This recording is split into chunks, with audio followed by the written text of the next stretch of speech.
Если я не могу приносить пользу дальше, то я не хочу быть обузой. Беру автомат, направляю на голову. Я уже мертв, но только я могу еще разговаривать. Азовець опинився в лікарні напівокупованого Маріуполя.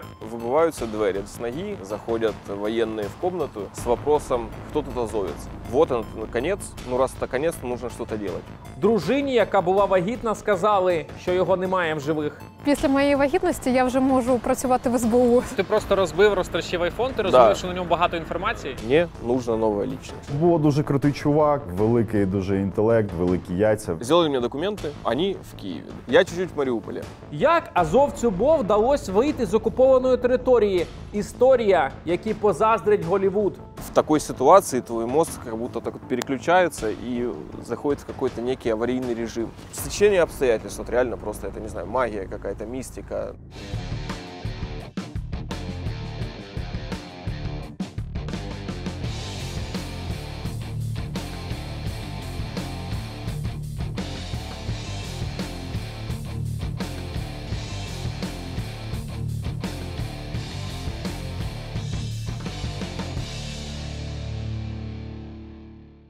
Попереду на вас чекає детективна та драматична історія азовця Ігоря Бо, який прийняв бій в Маріуполі, отримав важкі поранення і вже в лікарні опинився в окупації. І що було робити в таких умовах, коли росіяни та їх посіпаки всюди нишпорять і шукають наших військових, а особливо азовців? Ви на ютуб-каналі Бомбардир. Мене звати Роман Бебах, і ця історія надзвичайно захоплююча та повчальна. Для її кращого поширення підписуйтесь на канал та ставте вподобайки.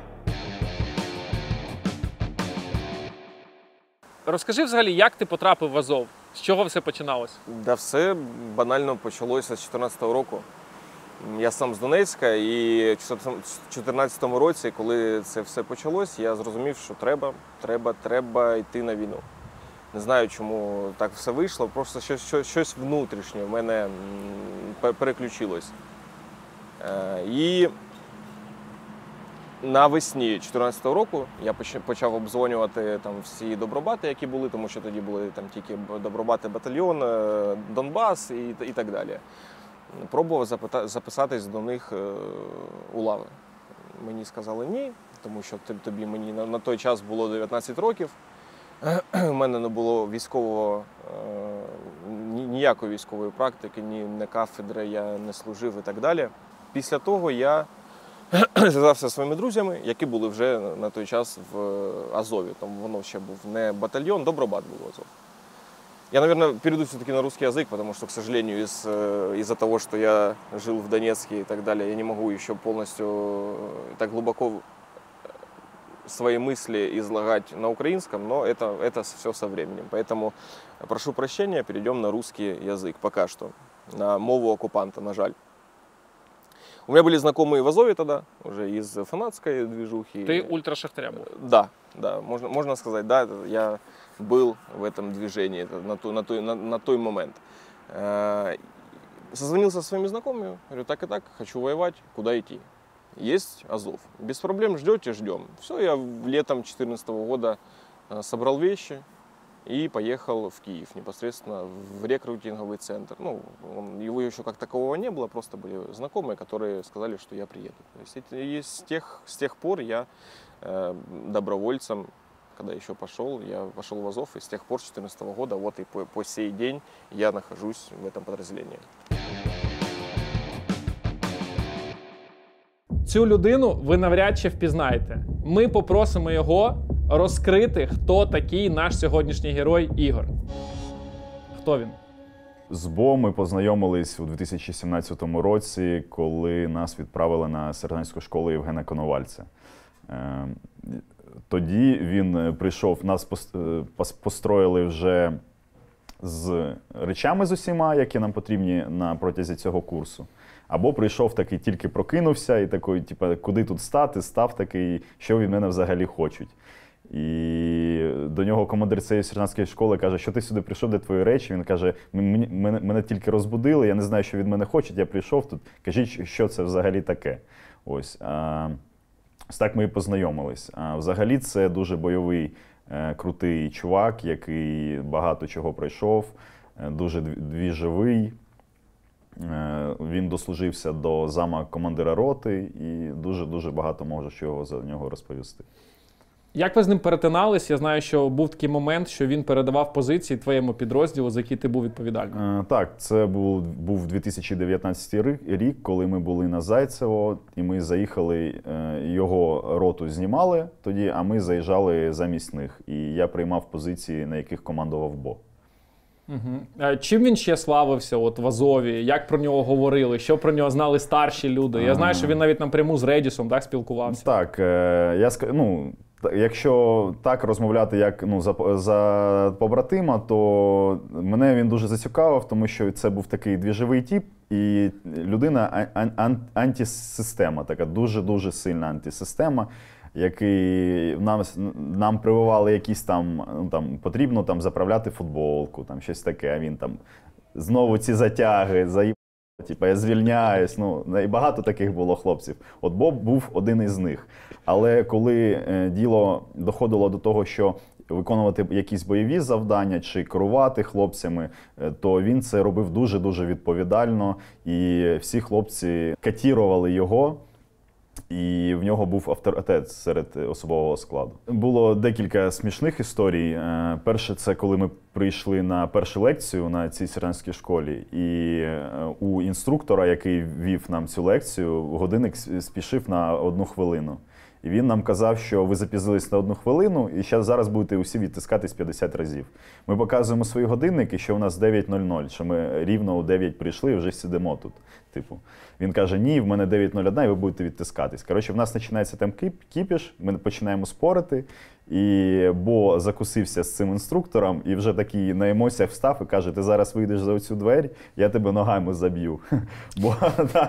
Його потім Редіс там трохи успокоїв, так би мовити. Ось це перше. Друге, це в нас приїздила до Маріуполя на базу перевірка з Національної гвардії. І коли вони йшли по нашій частині, то Бо підізвав хлопців, вони стали навпроти статуї Перуна і почали молитися Перуну. О, Перун, о, Перун. І ці нацгвардійці трохи шоковані були від цього, і Бо потім нормально на горіхи отримав. Зараз наші глядачі почують його історію, ти її знаєш уже. Так. Про що вона тобі говорить взагалі? Як ти її сприймаєш? Що Бо дуже крутий чувак, великий дуже інтелект, великі яйця в нього. І це мій добрий побратим, ми з ним знайомі вже багато років, і я тільки найкраще можу за нього сказати. Слухай, я впевнений в тому, що в коментарях знайдеться мільйон людей, які скажуть, не вірю, що в цій історії. Я думаю, ви теж з побратимами обговорювали це все, так? Так, ми обговорювали, але для мене це, знаючи Бо, для мене була це, він би зміг, я у це одразу повірив, так би мовити. В твоєму житті був один рік, коли ти пішов з Азову і просто пішов на просту роботу. Да. Чому? 20-й год, если не ошибаюсь. Я начал осознавать то, что я с 19 лет нахожусь в подразделении, я попросту ничего не видел, помимо того вакуума, где я рос, можно сказать так. Ви ж постійно тренувались, постійно готувались до війни, тобто у вас навіть особливо вихідних не було, так? Не, выходные, конечно, были, нас никто не загонял, но постоянно, да, мы готовились, мы тренировались, мы учились, мы ездили на боевые выезда и так далее. И ко мне пришло осознание того, что я помимо того, что воевать я ничего не умею пока что. Я решил обрести для себя новую профессию. Просто я сказал командирам, что мне нужно сделать этот шаг для того, чтобы осознать то, кто я есть вообще. То есть для того, чтобы понять, какая другая сторона медали. В гражданка так называемая. И да, пошел на работу, на стройку, банально на стройку. Было очень много предложений. Я специально хотел обрести профессию, то есть понять, что это как работает, именно ничего не связанное со своими друзьями и так далее. Я пошел на стройку. Стал прорабом на стройке, по-быстренькому за 3 месяца, если не ошибаюсь. И там начал... За кордоном це було? Да, це було за кордоном. Кстати, это немаловажный момент, потому что я тогда для себя решил, что мне нужно абстрагироваться полностью от общества, в котором я рос. Чтобы понять, чтобы остаться одному и развиваться таким образом. Да, спустя полгода работы ко мне пришло осознание, что не мое. Не то общество, не то, что я хочу. Зачеркнул одну галочку в том плане, то, что я обрел, можно сказать, таким профессию небольшую. И понял, что нужно все-таки возвращаться. Плюс еще тогда уже были учения на наших границах, когда очень много техники подвозили и так далее. И тогда уже я думал, что начнется что-то масштабное, грандиозное в 2021 году. И заранее решил вернуться. Летом я вернулся опять в свое родное подразделение. Реакція Редіса на це рішення? Первый человек, наверное, которому я позвонил и сказал, это был он. Я просто позвонил и сказал, что я возвращаюсь. Реакция была, максимально положительная, давай скажем так. То есть человек сказал, да, с удовольствием, тебя тут ждут, как мы и договаривались, потому что я с ним как раз таки и общался и говорил, что мне нужно это сделать для того, чтобы, дайте мне год плюс-минус, чтобы я понял, возвращаюсь или нет. И я практически год прошел, я набрал и вернулся. Была, положительная реакция была. Початок Великої війни, ти зустрічаєш його в боях в Маріуполі, так? І отримуєш поранення. Опиши ось цей день, коли ти отримав поранення, в яких умовах, що це було? Ранило меня в первой половине марта. До этого мы там исполняли разные боевые задачи. 2 марта это было. Утром я вывел своих подчиненных с блокпоста, который уже был наполовину закопан, потому что его огнем артиллерии и градов половину закопало блокпоста. Я прекрасно понимал, что еще пару дней там люди попросту не проживут. А де це було, з якого боку? Это был левый берег, со стороны Широкина. Вывел людей, вывел весь блокпост. За мной приехала машина с моими побратимами. Мне рассказали для меня тогда очень трагическую новость, то, что в ту ночь погиб мой побратим, это Метро Стас. Я сел в машину и поехал, мне нужно было на штаб, дабы для себя пробить дистанции, нарисовать карточки огня и так далее. Не доезжая буквально метров 300 до базы, до штаба, это все было, естественно, под огнем артиллерии, потому что левый берег уже активно крылся. Я был на пассажирском сидении, и мне прилетает в машину снаряд «Града». Прямо в машину? Прям в машину, в капот со стороны водительской стороны. Прилетает снаряд, взрыв, я ничего не понимаю, моментальное онемение ноги у меня. Все еще нет полного осознания, только осознание того, что что-то прилетело. То есть то, что есть какое-то ранение и так далее, ничего такого не было. Оперативно забираю автомат, выхожу с машины, становлюсь на одну ногу нормально, на вторую ногу становлюсь, она подкашивается, у меня я падаю, понимаю, что у меня ранение. Машинально. Тут отдельное спасибо нашей медичной службе. Натренировали нас настолько, что мозг сам сделал то, что нужно было сделать. Машинально достаю жгут, жгутуюсь, перетягиваюсь и ползу помогать своему побратиму, который так же само 300-й, как и я. Подползая к нему, понимаю, что следующая кассета «Градов» зарядилась, и следующую кассету «Градов» выпускают по той же области, на которой я был. Разрывается все по сторонам. Понимаю, что я не могу оказать ему помощь, попросту потому, что взрывы возле него, взрывы возле меня. Если я буду возле него, есть шанс того, что нас обоих накроет огнем метров 10 плюс-минус. Отползаю и просто лежу, пережидаю этот обстрел. Там было чем закрыться, да? Не, это была просто дорога. Я просто отполз от него, дабы, чтобы мы вместе не лежали друг с другом. Лежу, жду, взрывы лево, взрывы право. Поднимаю голову, чтобы осмотреться, и вижу взрыв. Взрыв прям возле ног, буквально. Вспышку я видел возле ног. Меня откидывает головой назад, моментальное онемение второй ноги. Я понимаю, что я опять 300-й. Второй раз меня за-300-ило. Второй жгут беру, пытаюсь затянуть, а проблема заключается в том, что я не могу его затянуть. В том плане, что у меня нет сил на это. Просто нет сил затянуть жгут, чтобы остановить кровотечение. Пару попыток, понимаю, что это дело уже мертвое. Заклеиваю просто лямку, чтобы просто висел жгут, и ложусь, жду. Ложусь, жду, понимаю, прекрасно понимаю то, что у меня кровотечение, я вытекаю и чувствую, что у меня нет сил, ну, от слова вообще. Сил нет настолько, что мне сложно глазами даже, веки, очами кліпати, так буде краще сказати. А у меня на начало войны была такая предустановка для себя. На тот период времени я не собирался сдаваться ни в плен. Я для себя решил, что если я не могу приносить пользу дальше, то я не хочу быть обузой. У меня такой очень, очень мощный был накрут, и я ему следовал. Беру автомат, ставлю на автоматический огонь, перенаправляю на голову. На свою? Да, на свою. Понимаю, что все, вот, пора. Пора, потому что нет смысла, потому что не понимаю вообще, что со мной происходит. Руки хоть двигаются, ноги не двигаются, туловище не двигается. Тем более никто не знает, где я есть, что я есть. Лучше сделать то, что я хотел, ну, то, что я себе предустановил. И выключаюсь.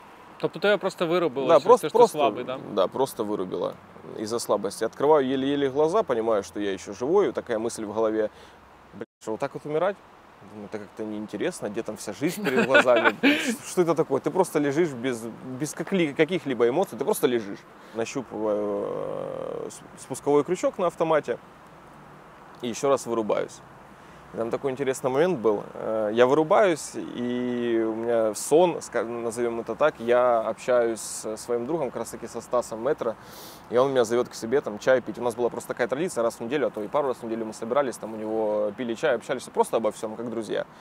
Я ему говорю: Стас, ща, пару секунд, сейчас все организуем. Открываю глаза и просто чувствую, как у меня вырывается автомат из рук, и там такая фраза: Бо, что ты делаешь? Меня чудом каким-то наши нашли, наши побратимы. Азовцы? Да, азовцы, которые ехали по своему маршруту. Закинули меня в кунг, закинули побратима, который водителем был, так же само. И повезли. Живой? Да, к счастью, он живой. Вовчик, привет. И повезли на базу непосредственно. Дальше у меня уже такое небольшое слайд-шоу началось. Я открываю глаза, меня несут в подвал. Я открываю глаза, меня бинтуют. Я там что-то пытаюсь с кем-то говорить, что-то донести. Я открываю глаза, я в скорой помощи. В машине скорой помощи. Дальше я оказываюсь на операционном столе. И утро следующего дня, у меня вот такие вот пробелы были в памяти. Оказалось, меня нашли, меня транспортировали в больницу, сделали операцию, и на следующее утро я уже очутился в больнице. С полным непониманием, что я, где я и так далее. Ну, то есть было вообще непонятно. Мне еще рассказывали, что с кем-то там общался, кому-то кружочки пытался записывать, кому-то там звонил. Но самое главное, там позвонил важным для себя людям, жене позвонил, сказал, что я живой, что все хорошо. Просто чуть-чуть там коцнуло, поранило, без проблем, все нормально, не переживай. После этого меня транспортируют в другую больницу. Чему? Если честно, не могу сказать почему, но просто, я так понимаю, ну, такой был алгоритм, потому что раненых были и гражданских, и военных уже достаточное количество, и перегружают меня в гражданскую скорую и везут в другую больницу, в гражданскую уже больницу. При подъезде к больнице начинается очередной обстрел градами. Мы уже подъехали, все абсолютно убежали с этой скорой. Меня одного оставили там, потому что я просто... Чекай, вони зупинили швидку і типу вийшли з неї? Да, чи? мы подъехали к больнице, и начался обстрел градами именно этой больницы. Ну, округи и именно этой больницы. Я помню, как падало прямо возле больницы. Чекай, так а що, лікарі залишили тебе в машині, а самі пішли? Да, ну... Да, почему нет? Ну, то есть они спасали себя в первую очередь. Меня, чтобы там с этой скорой помощи вытащить, нужно было еще постараться попросту. Меня оставили там. Опять обстрел градом, опять взрыв возле меня, возле скорой помощи. Осколки стекла на меня летят. А у меня было такое состояние, что мне было вообще все равно. Абсолютно на все. Так вот сижу или там полулежа так лежу, думаю, ну когда же вы меня уже добьете? Ну сколько можно? Благо, ни один осколок, именно ни вторичка, ни град не попал в меня, не попал. Прошил машину, не попал в меня только чуть-чуть посекло осколками от стекла. Прошел обстрел, через 20 минут про меня вспомнили, что я, оказывается, там, подбежали, говорят: о, ты живой? Я говорю: ну, да, что нет, как бы живой. И меня транспортировали как раз-таки в гражданскую больницу. Там більше було військових чи простих людей? більше було простих людей. Ага. Больше было І гражданских. все було забито. Все было настолько забито, это хоть картины какие-то пишешь. Я помню, когда меня завезли, куча одежды возле операционной, ну, когда людей на операцию везут, их там разрезают одежду, просто куча, гора одежды, там, гора людей, которые лежат на полу, везде. Больница была переполненная. На полу прям? Да, переполненная все было, то есть все, максимально там она была переполненная, то есть военных тоже туда свозили, но на передержку и уже отвозили дальше попросту. Що відбувалось далі? Далее я начал осознавать то, что бои идут уже возле непосредственно больницы. Начал осознавать то, что сегодня-завтра эта больница уже либо сотрется с лица земли, либо же будет под оккупацией попросту. И так и произошло. Твої взагалі думки, твої дії в той момент, от ти розумів, ти азовець, завтра приходять росіяни, що потрібно в першу чергу зробити для того, щоб тебе так от просто не вбили на рівному місці? Осознание того, что мы в кольце пришло уже давно, задолго до этого всего. Осознание того, что возможно такая ситуация, тоже пришло очень давно. Я к ней морально, и не только морально пытался каким-то образом готовиться, насколько я мог. А мог я ровно ничего. Не было уже ни связи, не было ничего. Единственное, что я пытался сделать, когда еще были наши военные, я остановил какого-то военного, попросил две банальные вещи, я ему рассказал следующим образом. Друг, я сейчас максимально адекватно тебе говорю, я максимально осознаю, что я говорю, мне нужно от тебя две вещи. Оставь мне ПМ и 2 гранаты. После чего я увидел просто глаза с 5 копеек, максимально перепуганные глаза и непонимание, и вопрос, зачем тебе? Я говорю, как в смысле зачем? Вы завтра и сегодня уйдете отсюда, я здесь останусь, мне нужно. Оставь мне, тебе за это ничего не будет. Сейчас война, тебя точно не посадят. Ну, как показало, как мы можем видеть, ничего мне не оставили. И в середине марта эту больницу, ближе уже к концу марта, эту больницу захватили русские. Ти хотів підірвати себе, чи там вбити когось і підірвати себе? Яка твоя ідея була? Для чого тобі це Идея зброя? была такова, что я уже мертвый. Ну, то есть было осознание того, что я уже мертвый, но только я могу еще разговаривать. Просто живой труп попросту. Тобто ти не міг рухатися, здоров'я не дозволяло Да, тобі, і я понимал ноги последствия. пошкоджені, да? Да, и у меня были повреждены 2 ноги, я не мог даже туловище поднять, банально не мог определенное количество времени, там пару недель туловище даже поднять. Я прекрасно понимал то, что когда зайдут, меня вряд ли в живых оставят попросту. Поэтому у меня было желание сделать еще что-то, забрать хотя бы еще кого-нибудь с собой. Не просто так, чтобы это было не напрасно. Но, к сожалению или к счастью, скорее уже к счастью, раз я тут с тобой общаюсь, этого не произошло, и мне не оставили того, чего я просил.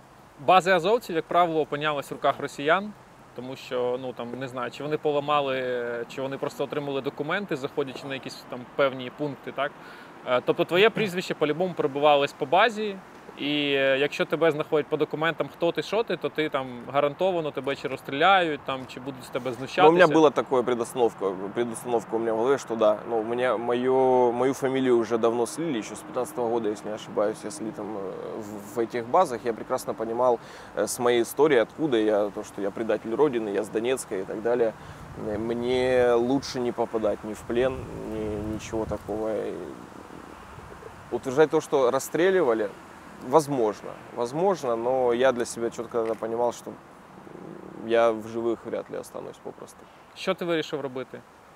Когда начал понимать то, что русские вот-вот уже зайдут в больницу, я начал уничтожать максимально все документы, которые были при мне. Благо мне там передали удостоверение, УБД и права. УБД – це учасник бойових дій, Так точно. Я уничтожил как смог все документы. А, еще и паспорт был у меня, это ID-карточка. Спрятал паспорт и спрятал права, чтобы были на всякий случай, чтобы, может быть, что-нибудь придумать с ними. Я уничтожил это и просто начал ждать. Ігор зараз відновлюється, однак продовжує працювати та піклуватися про своїх побратимів з Азову. І тих, хто в полоні, і ті, хто зараз на фронті. Тому разом просимо підтримати великий збір для азовців, які зараз рубаються за нас з вами. Подивились відео і зробіть невеличкий донат, чи хто хоче, може великий, від 5 гривень і скільки можете. Кожен внесок надзвичайно важливий. Продовжує допомагати нашим військовим і бізнес. Наші партнери з Favbet в рамках проєкту «Армія дронів» продовжують комплектувати ударні підрозділи технікою та дронами. Завдяки підтримці Favbet вдалося придбати 53 нові пікапи для ударних рот БПЛА армії дронів. З червня ці роти знищили 1280 одиниць техніки росіян. Один дрон за $500 може знищити танк окупанта вартістю від 3 мільйонів до 5. Приходять росіяни. Да, я Як отчетливо, це було для тебе? Що ти вигадав? Як ти тут опинився? Вони ж, напевно, опитували всіх, що ти тут робиш? Я отчетливо помню этот момент, я его описывал, там, кто читал в Инстаграме, тот читал. Когда я лежу на кровати, слышу топот ног, и вопрос такой от человека, там, служи, выдай сигарету, и от него ответ последовал, не, бать, не курю. И этот акцент ты, в принципе, ни с чем не спутаешь, потому что это русский акцент. Выглянул, увидел белую повязку, понял, что дела мои плохи. Это была штурмовая группа, они просто штурманули и ушли. И у меня там был период времени, когда никого вообще в больнице не было из военных попросту. Я сломал сразу свой телефон, сходу же сломал. Айфон? Да, айфон. Руками я его не смог сломать, я его через рычаг, через ліжко я його зламав. Бо ти просто розтрощив айфон, ти розумів, що на ньому багато інформації? Да, на нем было много информации. Я прекрасно понимал, что к этой информации можно получить доступ, и дабы обезопасить себя, я полностью его сломал. При мне был еще один телефон, обычный кнопочный телефон, мне там по рабочим задачам у меня он был. Его я оставил. Он был разряжен, но его я оставил просто в качестве подтверждения, что у меня есть телефон. Зашли русские, штурманули, получается, там у них были, то не откатывались, то не заходили опять, пытались отбить эту больницу обратно. Ну, там через какое-то время уже фронт отошел там на пару кварталов вперед. И за русскими зашли так называемая милиция или полиция ДНР. Это ДНРовцы, которым дали власть. У них были автоматы в руках, и у них было абсолютно все. Они могли все, что хотели, то они и делали. И я начал думать, что мне делать дальше, и как мне вообще выбираться с этой больницы, с этой ситуации, как мне выжить, что мне сделать для того, чтобы вернуться непосредственно сюда. Отож, підіб'ємо підсумки. Ти, по суті, прив'язаний до ліжка. Зайшли вже росіяни, за ними зрадники наші, да? І ти думаєш, як можна виходити з цієї ситуації? Маючи один кнопочний телефон, і зв'язок уже, я розумію, що пропав, да, Да, в Маріуполі? связь очень давно уже пропала. Треба вигадувати якусь легенду чи що робити? Именно так. Я прекрасно понимал, что под своим именем и фамилией я никак не могу двигаться дальше, потому что все списки есть. Выдумал новую фамилию, связанную с моей. Начал косить под обычного гражданского, обычного человека, который вышел по воду за водой, и его ранило градом. Происходило это все очень большое количество времени. Я переконаний, що у багатьох з вас виникають окремі запитання по деталям. Якби Ігор в подробицях розписував ось цю всю довгу пригоду, то це відео мало б хронометраж годин 6. І навряд чи будь-хто з вас би його додивився. Однак у нього в інстаграмі окремі історії він розписує надзвичайно детально. У мене після запису інтерв'ю виникло нове питання. Як зумів не спалитися перед окупантами, маючи не одне тату на тілі? Цю тему Бо розкриває у себе в інсті. Заходьте туди, залишайте свої запитання, якщо вам цікаво. Лінк на інстаграм я залишаю в описі до цього відео. Там реально є дуже круті історії. Дивись, ну вони ж запитають у тебе по-любому документи. Ти сказав, у тебе права, паспорт, да? Да. К этому я тоже подготовился. Я нашел обычные ножницы и свои права разрезал напополам так, чтобы видно было две первые буквы фамилии и то, что они были выданы в Донецкой области. Я извалял свои же крови. Для чего это было сделано? Для того, чтобы, когда у меня спросят документы, я сказал, так и так, из документов есть только права, смотрите, вот они есть. Меня перед операцией разрезали, ничего мне не отдали, только вот есть права, подтверждающие, что я хоть кто-то, хоть кем-то я являюсь. И это меня спасло, потому что под конец марта боевые действия уже от этой больницы отошли за пару кварталов, очень далеко были. Началась так званая у них там зачистка. Они очень активно искали украинских военных в этой больнице. То есть, кого могли до этого половили, начали искать.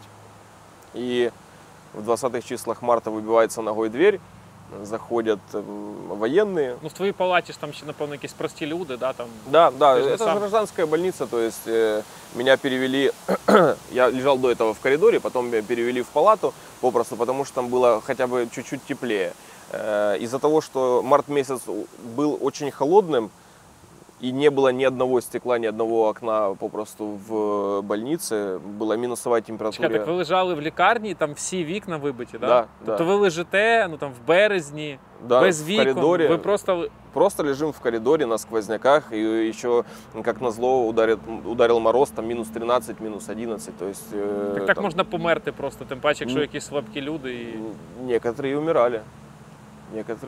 Ну, умирал там кто-то там каждый день стабильно. Через обмороження оце, от, а? Не только из-за этого. Были, которые умирали из-за обморожений, были там банальные примеры, у кого-то не было инсулина, там, умирали от инсулиновой комы. Выбиваются двери, да, с ноги, заходят военные в комнату с вопросом, кто тут азовец.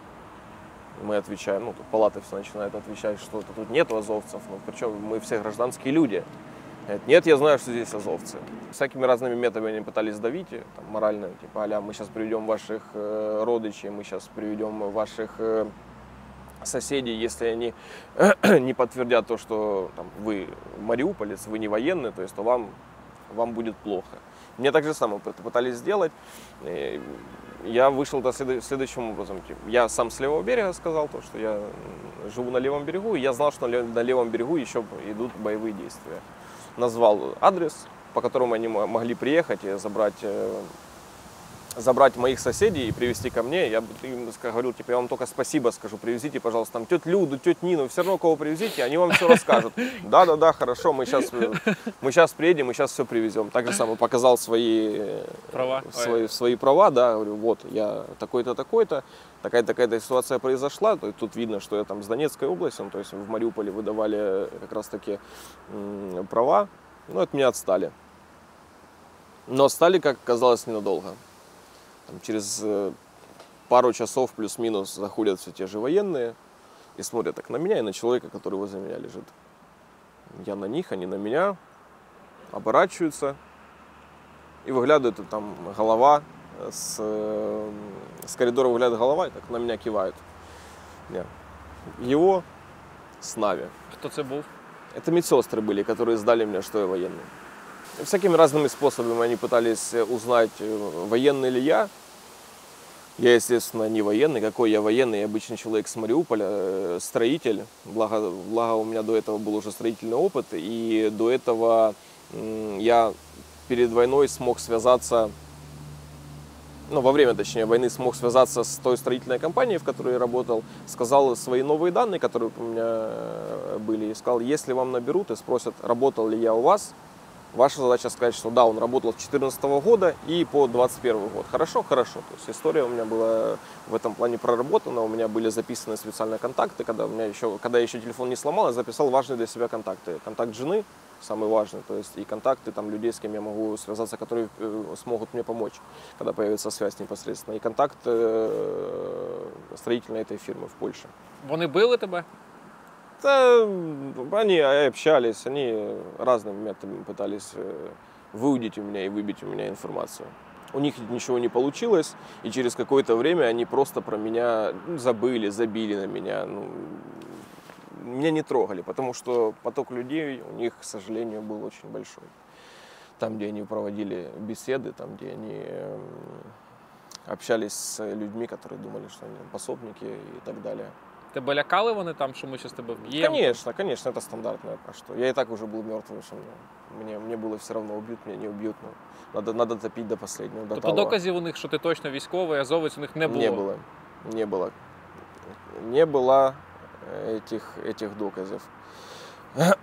Про меня забывают, потом меня находят и спрашивают, что ты тут лежишь? Я говорю, да неразбериха вышла, ну что, тут лежу. Я обычный там гражданский человек, подумали, что я военный, и меня возвращают опять в отделение. То есть, В ту же палату, в то отделение, да. Я выдыхаю более-менее, думаю, фух, отмазался, все классно. Проходит определенное количество времени, дни, там, я не помню, сколько дней прошло, там, может быть, неделю, и заходят опять военные. Ну, они периодически там ко всем заходили, то есть, но ничего страшного.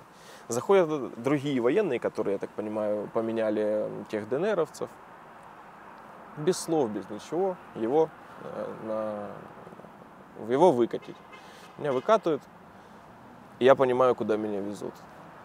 Я понимаю, что уже мы подъезжаем к тому месту, куда меня везут. Моя голова возле уже входа. Я понимаю, что если я туда заеду, то все. Я больше оттуда никуда не выйду. Там те люди, которые зашли, они просто не церемонились, им было лень разбиратися, і вони просто захотіли мене застрелити. Там було місце, де людей якби там було багато катували, місць, де людей стріляли, да? Так, там було багато місць, любые підвали, любые там какие-то помещения, то есть, что там застрелили, выкинули на улицу. Крики людей, выстрелы там одиночные, они по ночам явно и четко слышались. Так люди не кричат, которым делают операцию, я 100% в этом уверен. Я не могу утверждать, что их там пытали и так далее, но люди так не кричат, когда... Просто так люди так не могут кричать. У меня приходит осознание того, что вот он, конец. Ну, раз это конец, то нужно что-то делать. И повезло следующее. Медсестрам сказали, что меня завезли через 5 минут. Военные сами отошли куда-то, их просто не было даже в поле зору. И ко мне подходят другие люди, там какие-то недоволонтеры, которые там уже волонтерили. Они ко мне подходят и задают вопрос, а что ты тут лежишь? И я начинаю им рассказывать, что просто случайно здесь лежу, я не должен тут лежать, меня сюда подкатили для того, чтобы меня транспортировали дальше. Стечение обстоятельств, вот реально просто, это, не знаю, магия какая-то, мистика, но мне повезло их убедить, я смог их убедить, то, что меня не в эту палату, меня в другую палату должны завести, они вообще никак не велись. Ну, я понимал, что я вот на грани, что они мне поверят, но нужно что-то сделать извне, чтобы они 100% поверили. Я там зашел с козырей, говорю, вот там военные, я с ними только что общался, подойдите, там такой-то, такой-то позывной, я знал позывные там старших командиров уже там, по больнице, что все гуляет, знал позывные, говорю, подойдите, спросите, они вам все расскажут, они меня сами сюда привезли. Но понимая того, что они туда не подойдут к этим военным, потому что они попросту их боятся. И это сыграло мне на руку, они меня просто берут и увозят в другую палату. К счастью, я отчасти понимаю, что такое військова халатність. И я понимаю, что поток людей, таких как я, которых возят, он достаточно большой, и есть шанс того, что про меня просто забудут. Я накрываюсь одеялом, и, не знаю, неделю, наверное, я не высовываюсь из-под этого одеяла попросту. И повезло то, что про меня забыли. Як ти пропрацьовував свою історію так, щоб тобі вірили люди, що ти просто йшов за водичкою, да, і тебе зачепили бомби? Ну, я начал свою историю думать, грубо говоря, с рождения. Просто я взял свою жизненную историю с Донецка и чуть-чуть ее переформатировал, то, что я мариуполец. И то, что я родился в Донецке, потом переехал в Мариуполь и так далее. И то, что период с 2014 года я не служил, а работал как раз таки строителем попросту. То есть ее максимально корректировал, задавал сам себе вопросы, любые провокационные, непровокационные, и пытался там любые ответвления своей истории проработать. Ага. Звідки тебе телефон кнопочний? Таких телефонів немає вже, ну типу, ніхто ними не Так, користується, ти понятно. молодий парень. У молодых парней нету, а у бабушки, у которой я взял этот телефон, потому что iPhone, как бы он сел непосредственно или там садился, а кнопочный телефон держит подольше, и поэтому я взял у бабушки телефон, чтобы была связь хоть какая-то с домом. А де бабушка? Бабушка на левом берегу, если вы можете, поедьте, пожалуйста, привезите сюда, расскажите мне, что там, как, хоть с ней, я вообще не понимаю. Ну, я переживаю, в Донецк не поеду, в Россию не поеду, хотя предлагали, потому что не могу оставить бабушку. Ти можеш частину травми показати своєї? Так, уже щось можу, просто штаны не хочется снимать. Ой, что у меня тут было?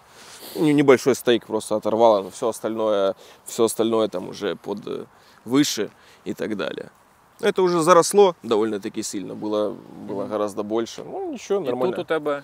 Да, и здесь у меня, здесь у меня чуть-чуть побольше, все в крапинку, но это... Ага. Це все типу осколки, да? Да, все осколки, куски костей, и там вторички и так далее. Ну и там все выше идет. Тоже так само, да? Ну, выше там просто отверстия входные, сквозные точнее, были. Ну так все заросло, все нормально, благо все будет рано или поздно хорошо. Твої поранення, в якому вони були стані? Тобто ти розповідаєш, як тебе хотіли вбити, але ж твоя проблема нікуди не зникла. Да, когда я попал в больницу, антибиотиков там уже практически не было. Там были антибиотики, которые были просрочены. Меня покололи 2 раза антибиотиками, или 3, если не ошибаюсь, раза антибиотиками, и сказали, что он, может быть, поможет, а может быть, не поможет. Хуже он не сделает, ну и лучше, может быть, не сделает. Так как мне он не помог, я начал гнить полностью. То есть все мои раны, они начали загнивать. Был такой момент, что ко мне подходит какая-то то ли медсестра, то ли врач, покуда они были еще там. То есть врачи там, когда зашли русские, через определенное время практически все подчастую убежали туда, пооставались медсестры, санитарки, там одна операционная сестра, которая там была царь и бог, она там 24/7 делала попросту операции. Максимально душевная и человечная женщина. То есть это тот человек, который спасла не один, а десяток, там, сотен жизней. Ко мне подошел врач и говорит, так и так, у тебя проблема в том, что начинаешь загнивать. У нас нечем тебя лечить, есть шанс того, что мы отрежем тебе ногу попросту. Я это слушаю, подзываю его, он наклоняется, я ему на ухо, я сейчас встану, я тебя забью за такое слово. Он прекрасно меня понял и больше ко мне не подходил. Ну, забегая наперед, скажу, что организм, к счастью, справился. Просто организм справился, и все воспалительные процессы, то есть они не пошли дальше. И потом уже, когда начали появляться медикаменты, меня смогли, скажем так, реабилитировать. У тебе, розкажи, що у тебе там в 2 словах. Открытый был множинный открытый перелом был голени. Он там у меня весь в крапинку, весь посеченный.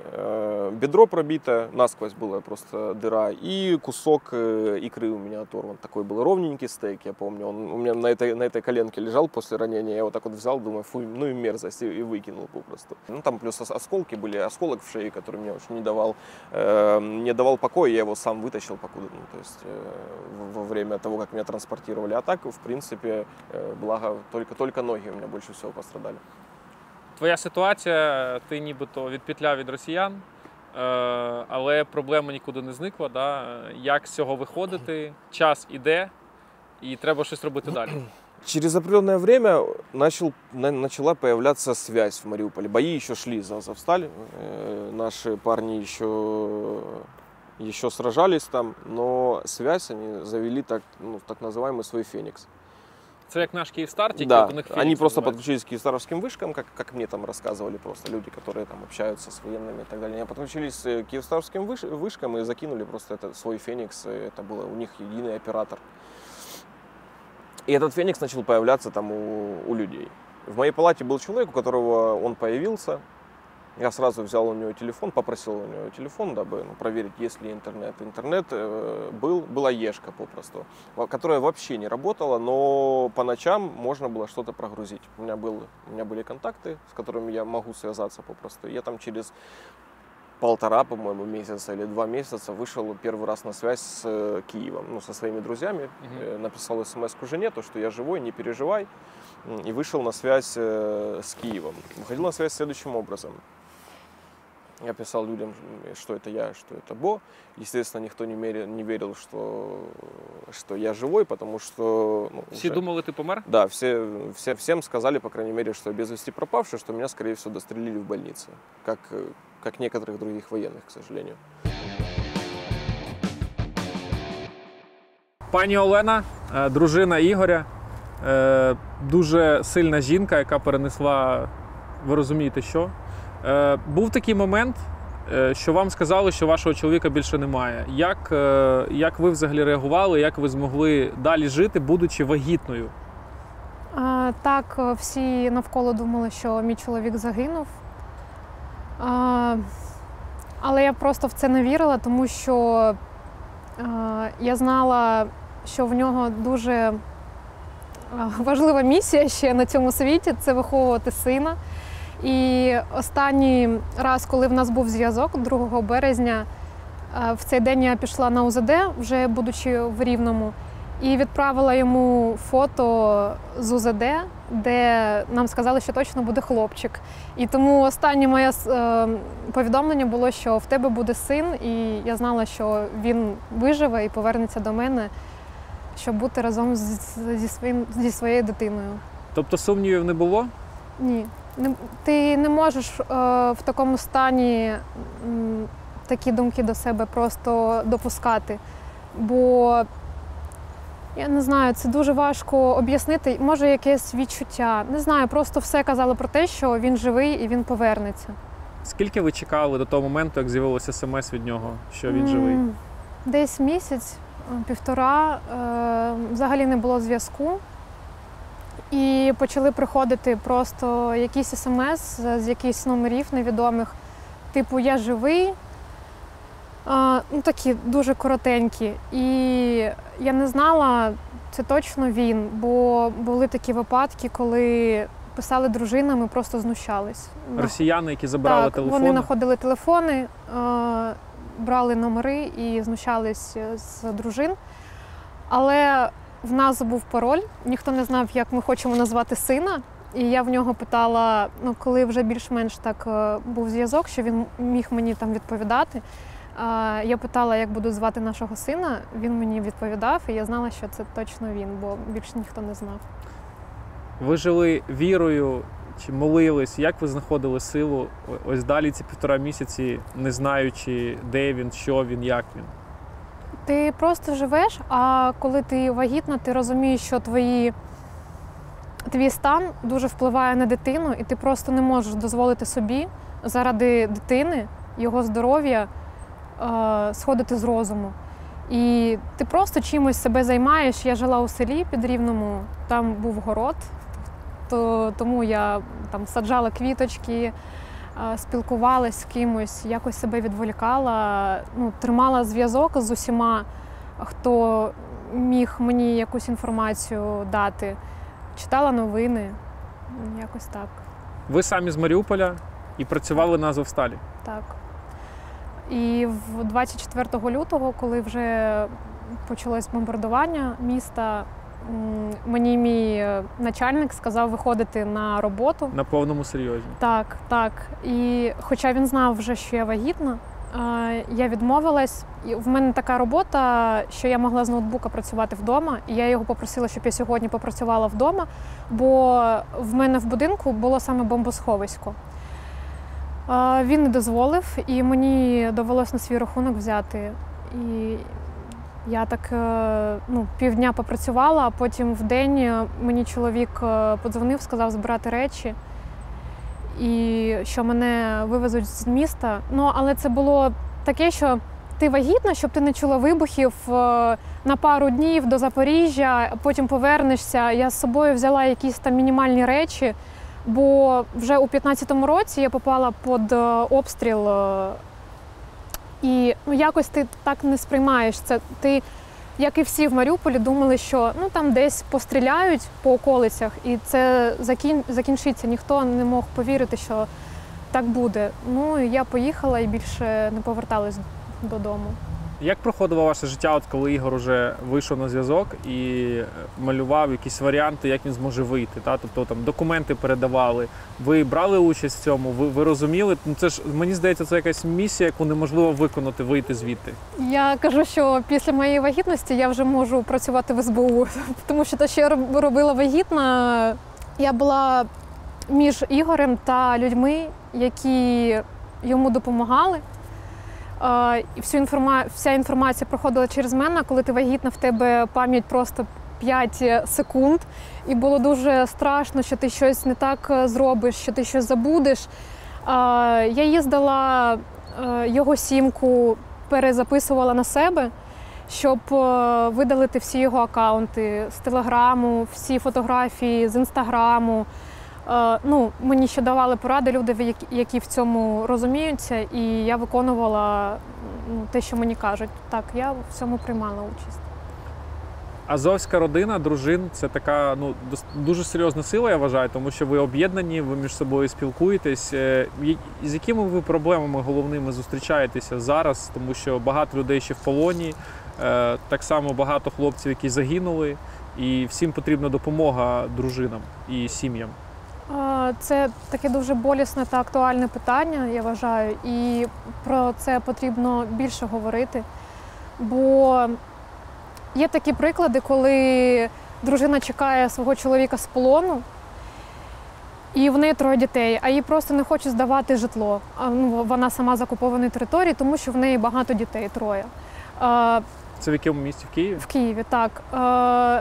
Є такі приклади, коли загинули чоловіки ще на початку повномасштабного вторгнення, а їм ще не виплатили від держави ці гроші. І вони просто живуть на гроші, які там скидають побратими коханого. Якось допомагають всередині між собою. Таких питань дуже багато.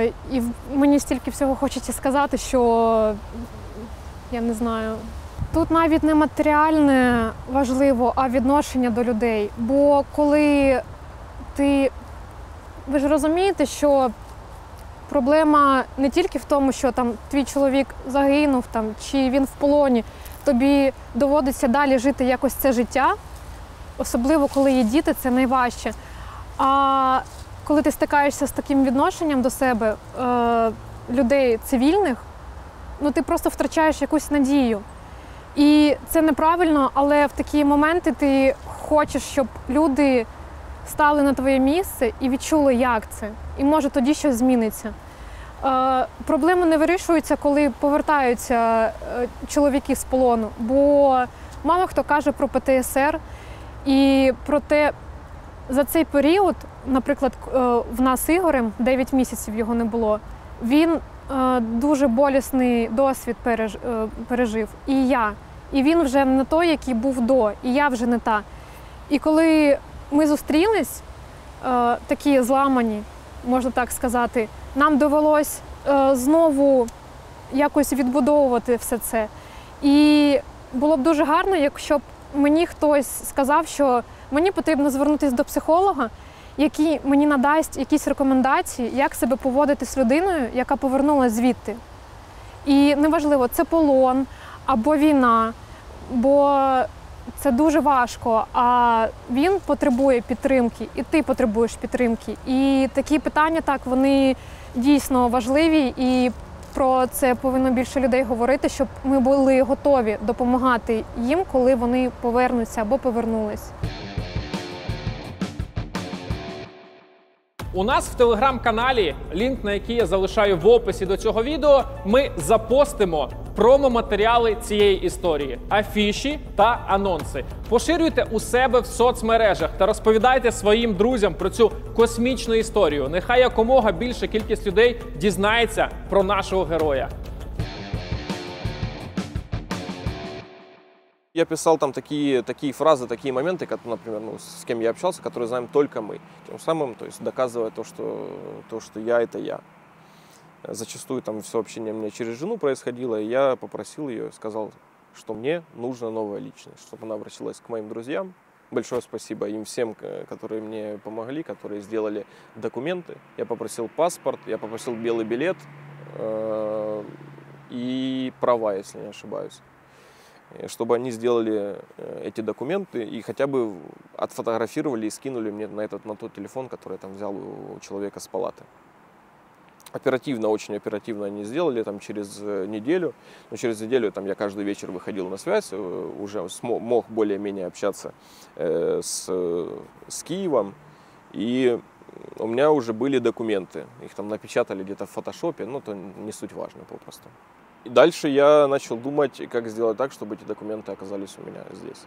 У меня в Мариуполе, непосредственно в больнице, чтобы когда у тебя есть уже новая личность, вот от этого можно дальше отталкиваться, от этого можно уже какие-то другие шаги предпринимать, когда у тебя есть хоть какой-нибудь документ, что ты там, человек с Мариуполя и ты не военный. Тому що там уже почалась фільтрація, і ти не міг просто Как раз таки, да, в то время уже такое понятие, как фильтрация, начало вводиться. То есть фильтрация это было для всех.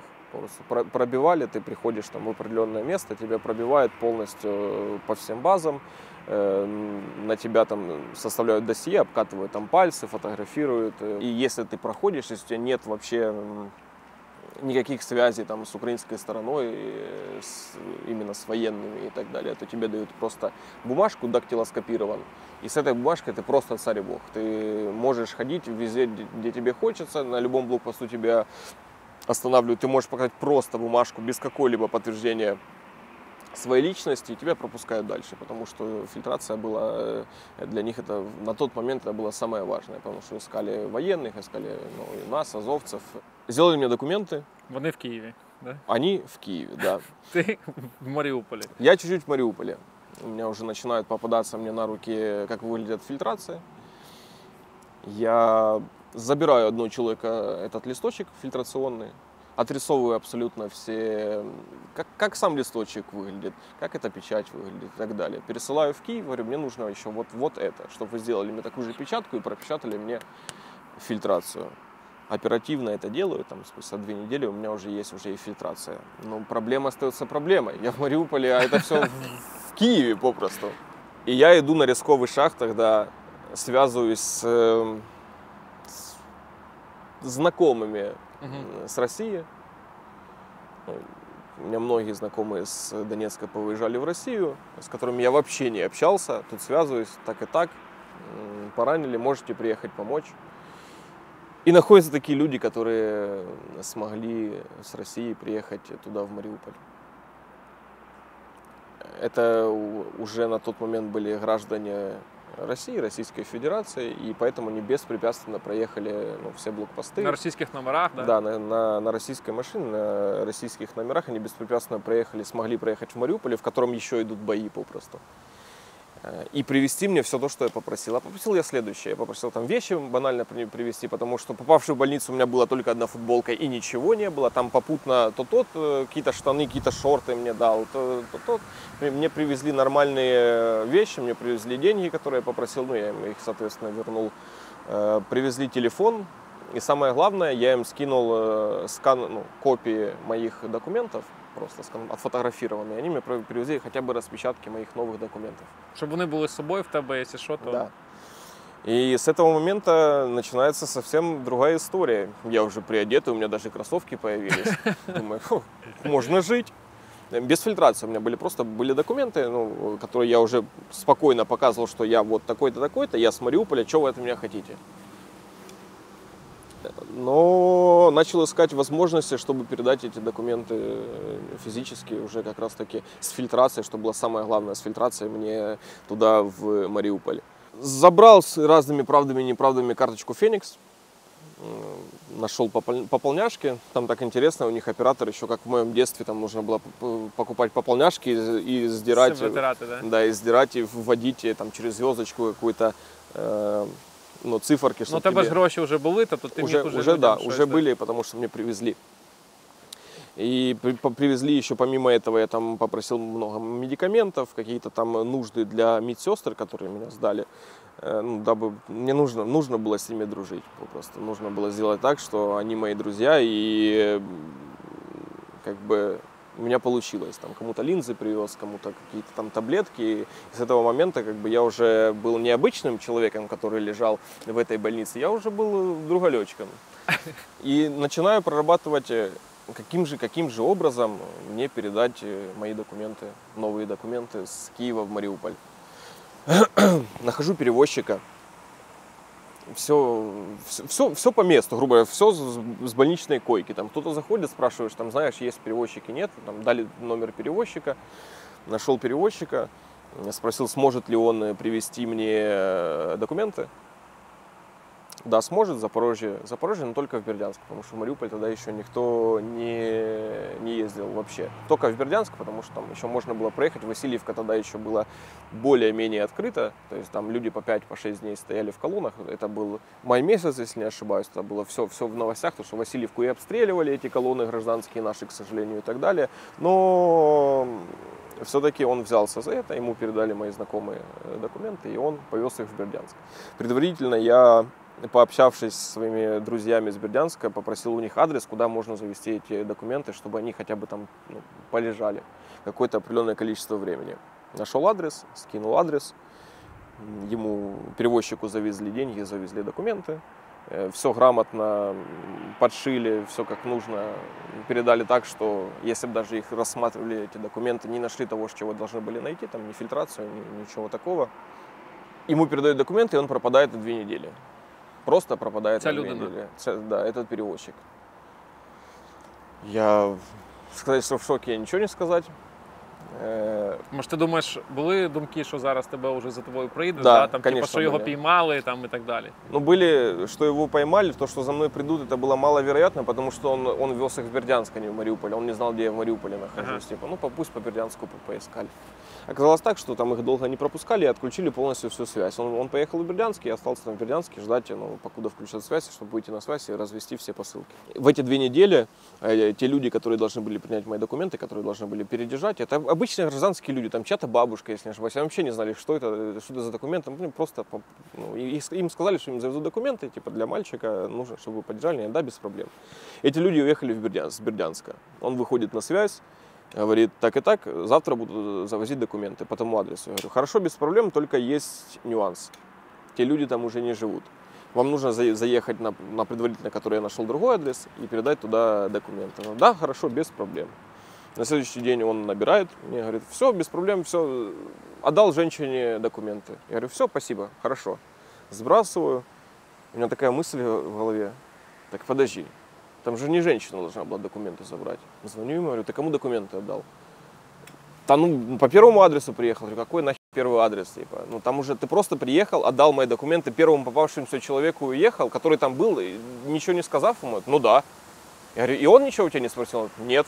Я говорю, классно вы работаете. Я говорю, едь, забирай документы. Мне нужно, чтобы ты вот по второму адресу, который я тебе скинул, туда и перенаправил документи. Слухай, ну це ж мега стрьомно. Ти в лікарні, да? Тобто ведеш такі переговори, десь а в туалету. Нету. Ні, розумію. Выбора попросту нету, но нужно хоть как-то. Ну, то есть, как бы, ну, а что такое? Просто передавал документы. Ну, попросил, чтобы сделали какие-то документы, там, выписки, какие-то справки. Мне передали, потому что у меня все сгорело, и у меня все повыкидывали во время операции.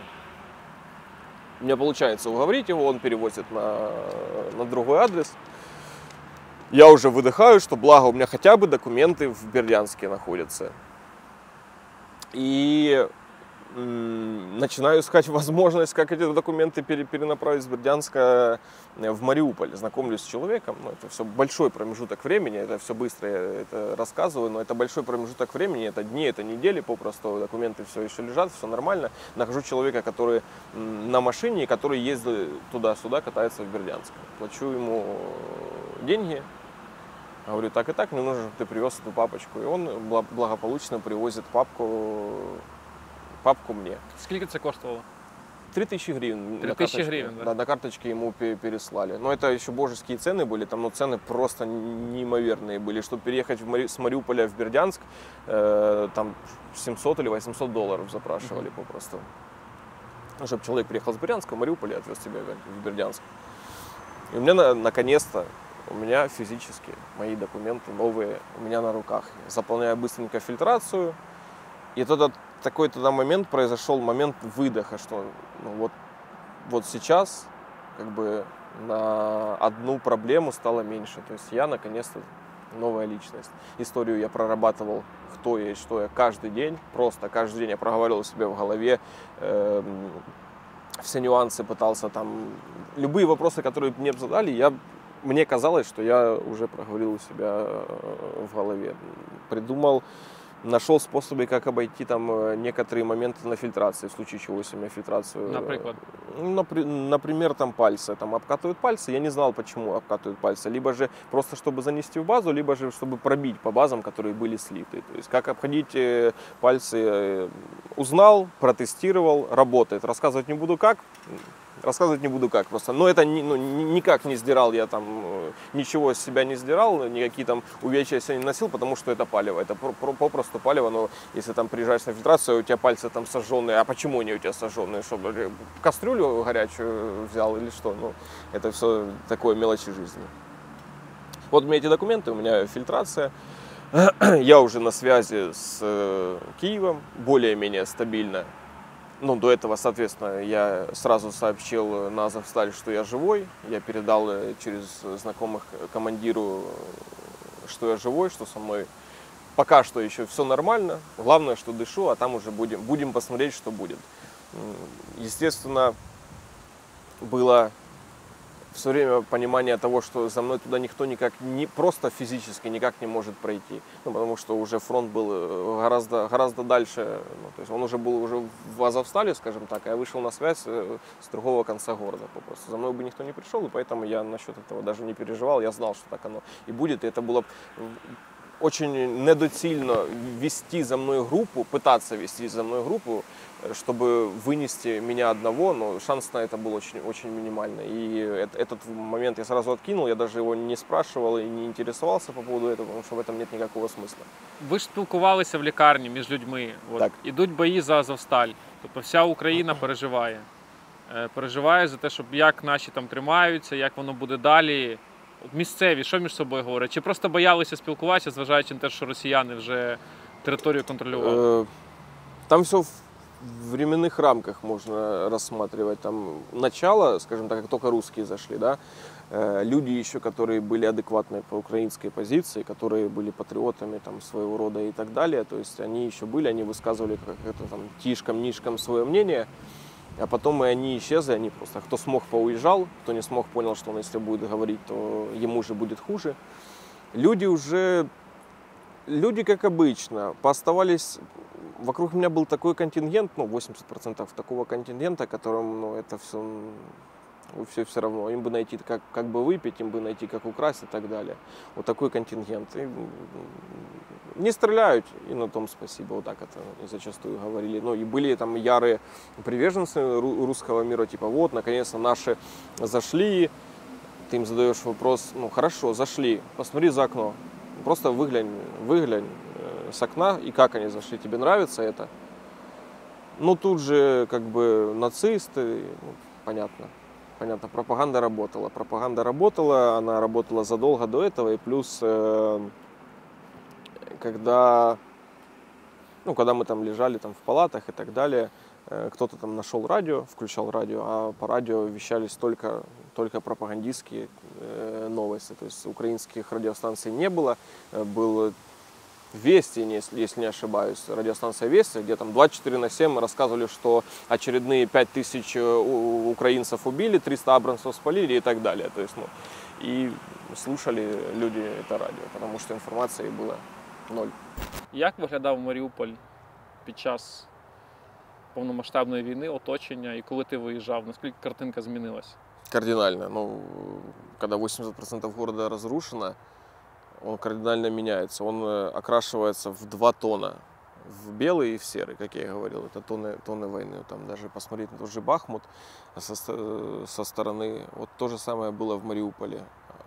Белые каркасы зданий, что-то там завалено и так далее. И просто везде это пыль, везде совсем другой город. Я его просто не узнал. Вот честно, я за летом, когда вышел, я смотрю на те моменты, на те районы, там, где я проезжал, где я ходил, где я гулял, я их просто не узнаю, я не мог поверить даже отчасти, в то, что вот именно настолько может все быть плохо. Твої подальші дії, що ти вирішив робити? Ти все одно, тобі краще по здоров'ю стає, не стає, ти можеш іти, чи це до цього далеко, що робити? Ти в Маріуполі, але з документами. Да, я в Мариуполе, но я с документами. И ситуация уже подходит к тому, что мне начинают задавать вопросы, а когда ты отсюда уже уйдешь попросту, потому что, благо по здоровью у меня уже все стало гораздо лучше, я ходить еще не могу, но я могу уже поднимать туловище, я уже там пытаюсь учиться ходить как минимально хотя бы на костылях. Но сил не было от слова совсем, из-за того, что был такой период, что полтора месяца мы питались 100-граммовый стаканчик, ну, полстаканчика юшки просто. Мы это питались, раз в сутки этим питались. И это сыграло очень большую роль, я там потерял очень килограмм 30, 25-30, ну плюс-минус столько весу, и сил ты с этого просто не возьмешь. Я понимаю, что мне нужно уезжать оттуда как можно дальше. И как раз таки в это время узнаю в новостях, узнаю через друзей, что приходит приказ об выходе с Азовстали наших парней. Я очень хорошо помню эту ночь, когда я об этом узнал. У меня была тогда возможность сделать так, чтобы добраться до экстракшена. У меня была возможность, чтобы меня довезли туда и выйти вместе со всеми. Разом з ними ти Да. думав?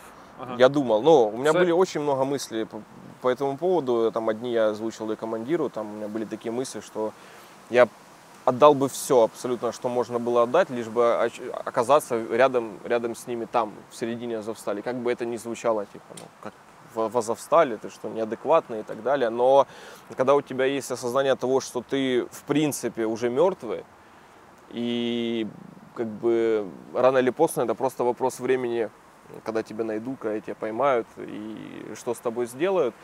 Осознание того, что тебе по-любому конец, но встречать его в кругу своих друзей, своих братьев, своей семьи гораздо лучше. Эта ночь, я ее хорошо помню. Я понимаю, что у меня есть возможность выйти ко всем. И происходит очень такой длительный период размышления.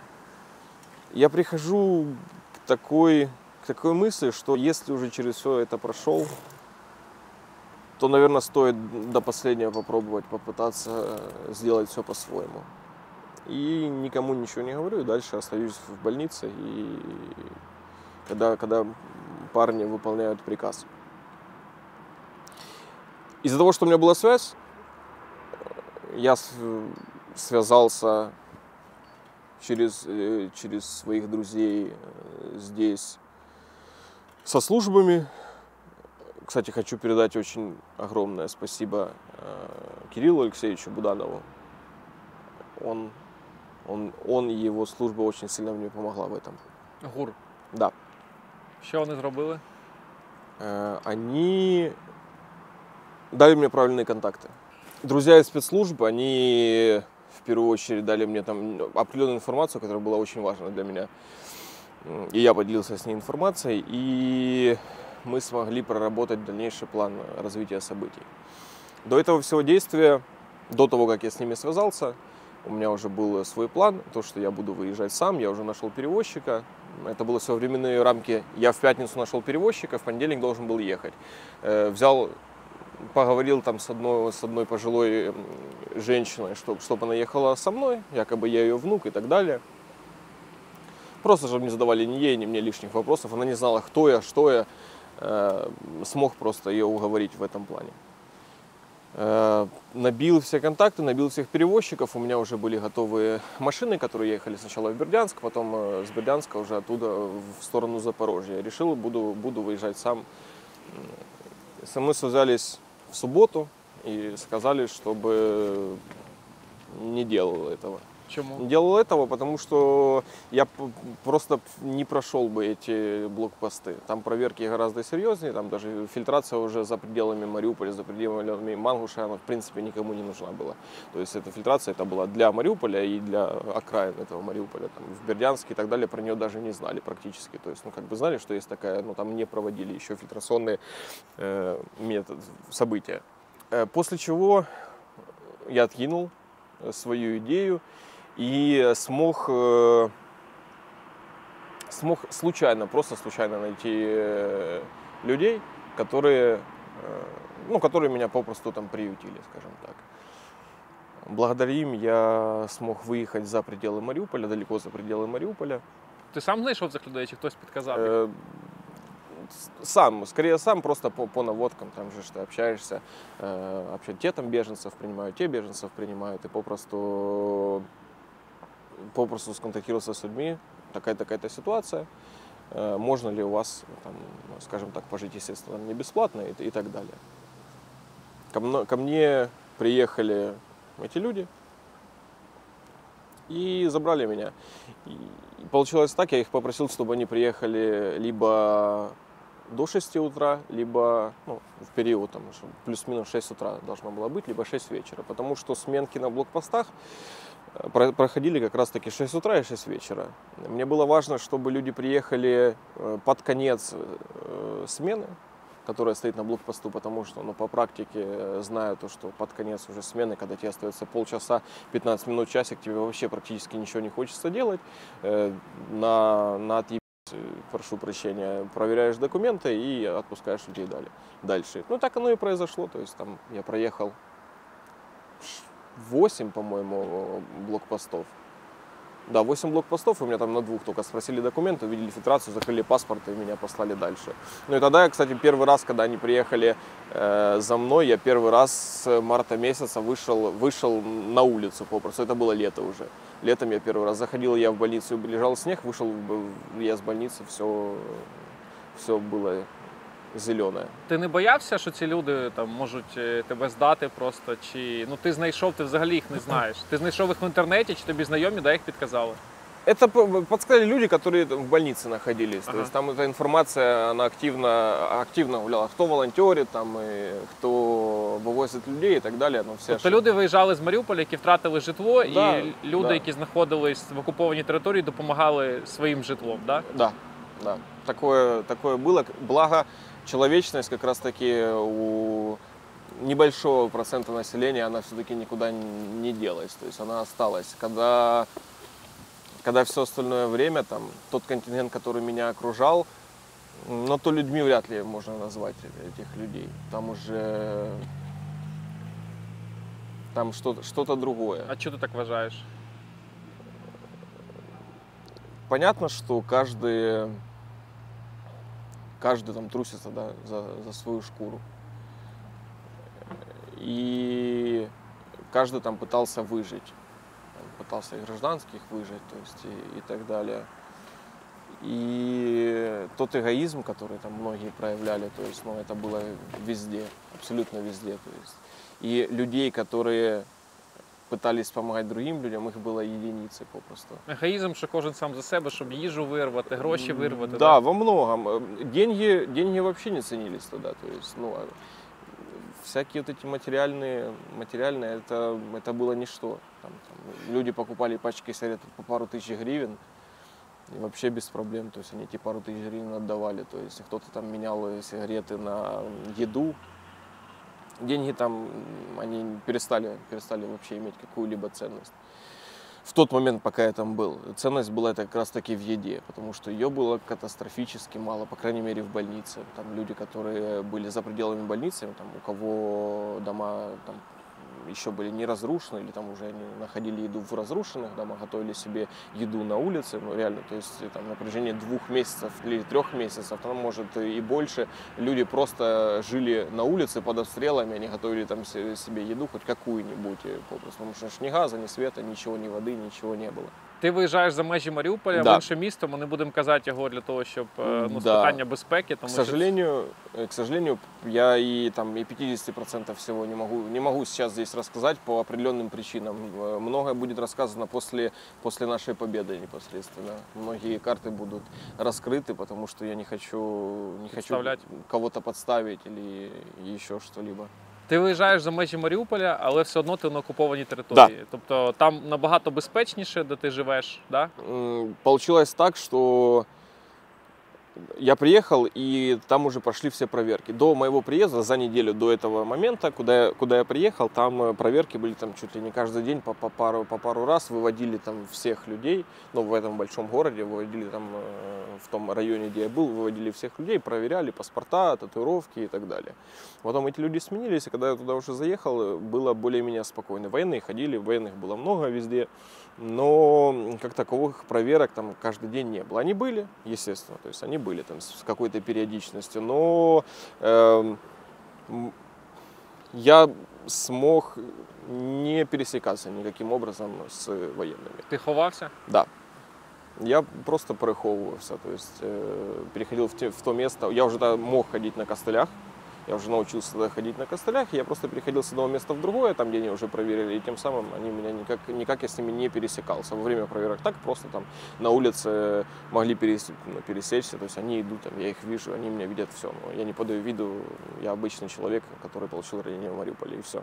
Когда я переехал с Мариуполя более-менее смог выдохнуть уже, потому что этот накал страстей, который развивался там, он уже прошел, и смог дальше планировать уже, как мне выбираться оттуда непосредственно. Я прекрасно понимал, что чем дольше я буду там находиться, тем сложнее будет выбраться, потому что на пункте пропуска туда еще Васильевка была только одна Васильевка была доступна, чтобы выехать в Украину.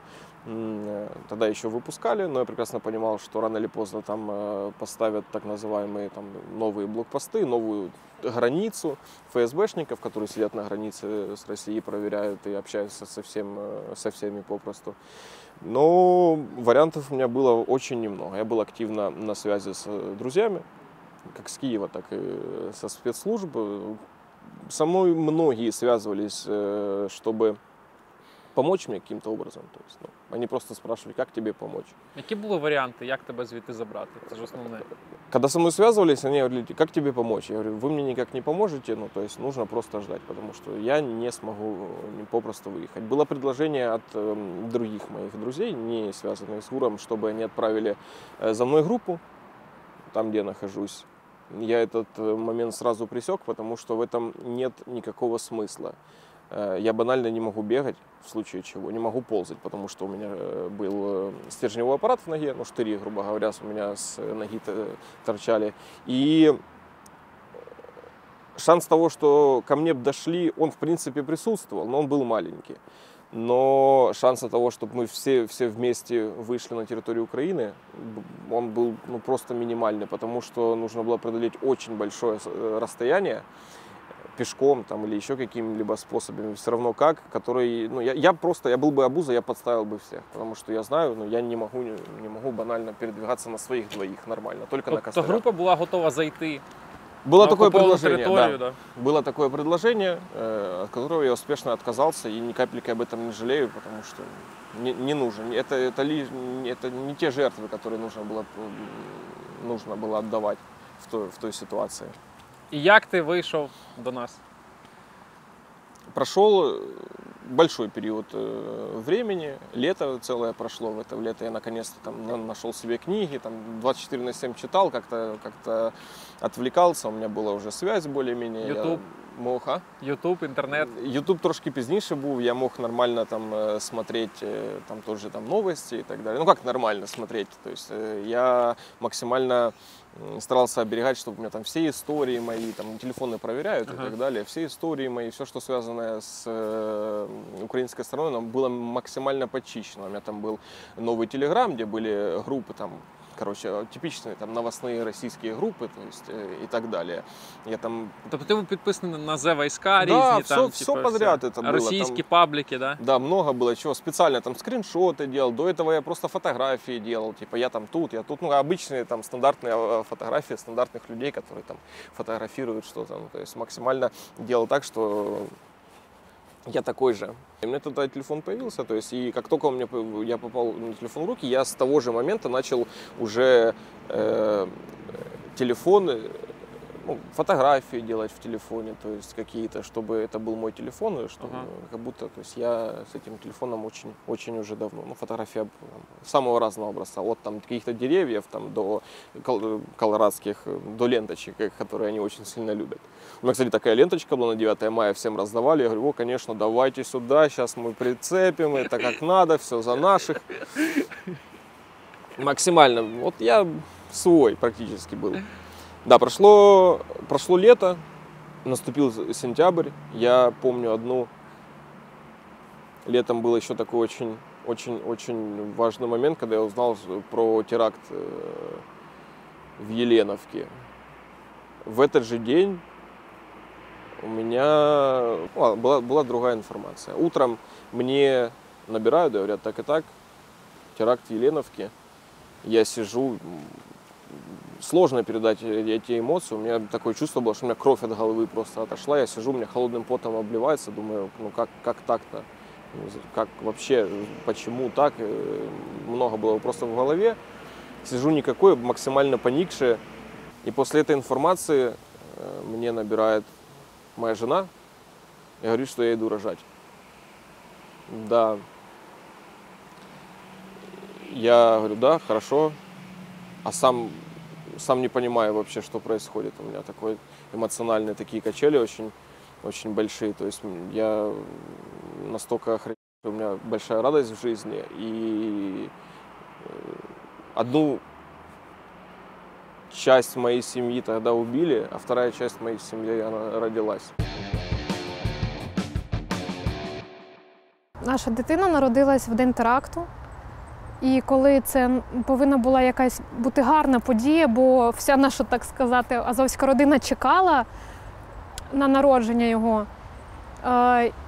І нас перевели в палату, зі мною була знайома, і ми сидимо, і їй присилають список прізвищ, які загинули в теракті, і вона там бачить свого коханого. То ця подія, вона так, я не змогла її насолодитись, як того хотіла би. Як ваш малючок? Як у нього справи? Зараз все добре, в нього перше слово – це тато, він дуже його любить. Я дуже насолоджуюсь періодом, коли ми поки разом, поки ще Ігор не повернувся. Я б хотіла якнайдовше це розтягнути. Я постійно їх фотографую, записую відео, щоб це все було в голові, в телефоні, щоб це все запам'ятати. А ще я купила собаку, бо він дуже любить собаки. Ми хотіли, коли я тільки завагітніла, в Маріуполі, коли він народиться, купити теж собаку. Ось, і ми так з чоловіком вагались, бо зйомна квартира, з дитиною ніхто не хоче здавати, а з дитиною і собакою це взагалі жах. Але я подумала, що треба жити тут і зараз, не чекати, поки в нас з'явиться житло. Мені ще дуже допоміг психолог, бо я звернулася до психолога, коли Ігор повернувся. І я вважаю, що це повинні робити всі сім'ї військових, незалежно від того, поруч чоловік на війні, він повернувся, загинув. Це дійсно потрібно всім. Ваш чоловік з тих людей, які після всього, що він пройшов, він хоче знову повернутися в стрій.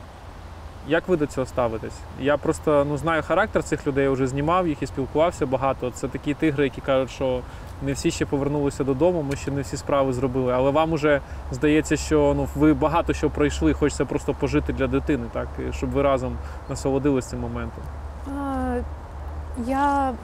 Я приймаю те, що він хоче повернутися, і я це розумію. Бо для них Азов – це родина. І коли вбивають твоїх рідних, тобі потрібно помстити за це. І мені від того дуже прикро, що він повернеться. Але я знала, за кого я виходжу заміж. Звичайно, таких масштабів я не очікувала, але я поважаю його думку і буду підтримувати, наскільки в мене хватить сил. Я б хотіла, щоб особливо цивільне населення, воно було більш свідоме. Що коли ти відмовляєшся здавати жінці з дитиною квартиру, ти подумай, про те, що вона пройшла або проходить. Бо нам потрібно всім допомагати. Ми віддаємо найкращі роки.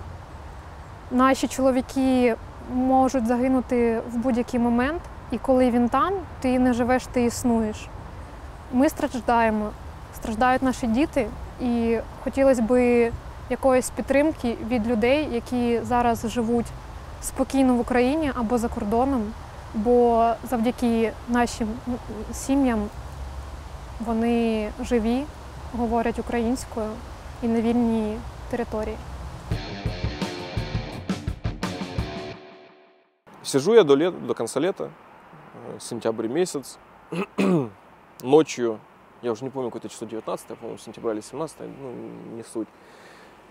Ночью мне сообщают, что по ходу готовится обмен наших. Я думаю, будем ждать.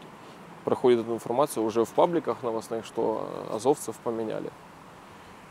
Потом узнаю через час буквально, тоже в пабликах новостных, что поменяли Редиса и остальных, ну, то, что их в Турцию отправили. И у меня тогда был один из самых лучших дней в моей жизни. Я так там и сказал друзьям, говорю, это я, наверное, так радоваться не буду, когда я сам выйду, когда я услышал про то, что наших парней начали наконец-то менять, наконец-то они возвращаются домой.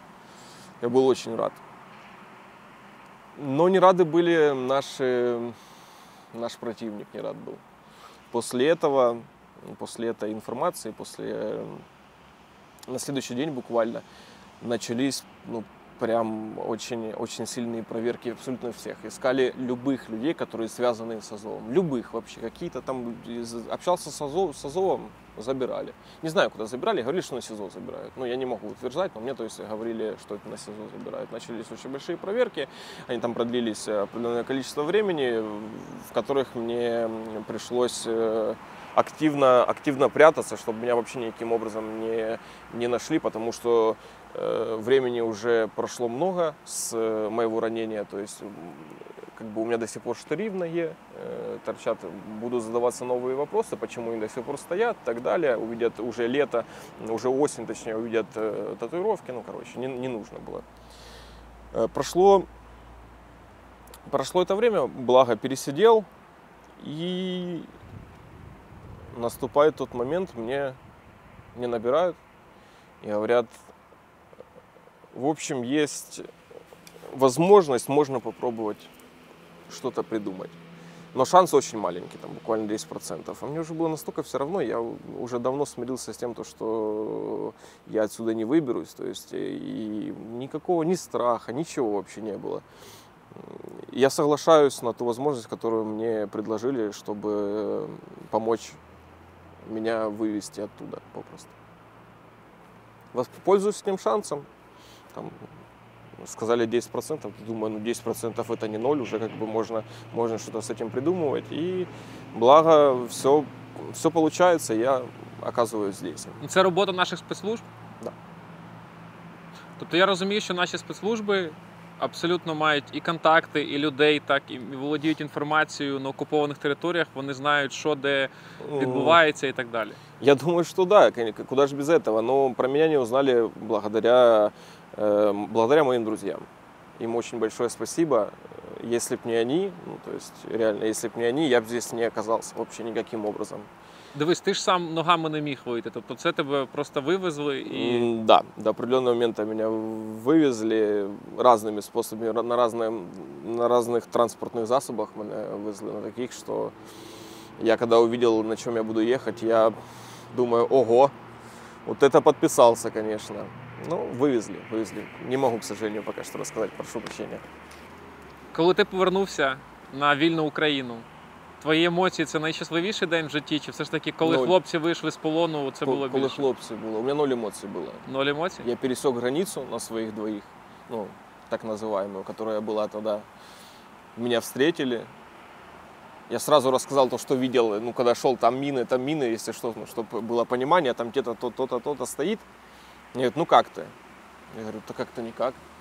Вообще 0 эмоций было. Вот буквально 0 эмоций было. Просто вышел, Сказать, что я там не поверил, тогда нет. Я все прекрасно осознавал, я все прекрасно понимал, где я нахожусь, но ну, как-то я просто думаю, хорошо, клас. Що тебе навчила вся ця історія? Зі старту повномасштабної війни до того моменту, як ти вийшов? Ти ж багато думав, в тебе було дуже багато часу. Очень. В такой ситуации твой мозг как будто так вот переключается и заходит в какой-то некий аварийный режим. И иногда ты принимаешь решения, которые ты никогда в жизни не принял. То есть иногда ты там анализируешь там ту или иную ситуацию так, ну как я вот сейчас не смогу даже так подумать, что я мог так сделать попросту. Как-то так. А что меня научило? Да в первую очередь то, что любая проблема жизненная, она не является проблемой. Попросту. Чтобы не было, везде и всегда нужно попробовать найти решение. Если ты опустишь руки, как я там опустил бы там, скажем так, ну я бы там бы и остался. Мы сейчас с тобой попросту не общались. Наверное, что идти до конца и пробовать. Если есть хотя бы 1%, то это уже 1%. Ти розумієш, що знайдеться багато людей, які в коментарях напишуть, що це типа, ну, історія, ну, є питання, да, що там не повірять, скажуть, та не може такого бути, дуже багато співпадінь, де тобі пощастило і так далі. Що ти скажеш всім цим людям? Я думаю, що ти так само зустрічав людей, твоїх знайомих, хто такі дуже сумнівалися, да? Конечно. Ну, то есть, есть же такие истории по типу моей. То есть, каждая уникальная, понятная история. Вот S-Hit, Гена, у них есть Гена Морпех, да. И я более чем уверен, что есть такие истории, которые просто еще пока что не высветливались.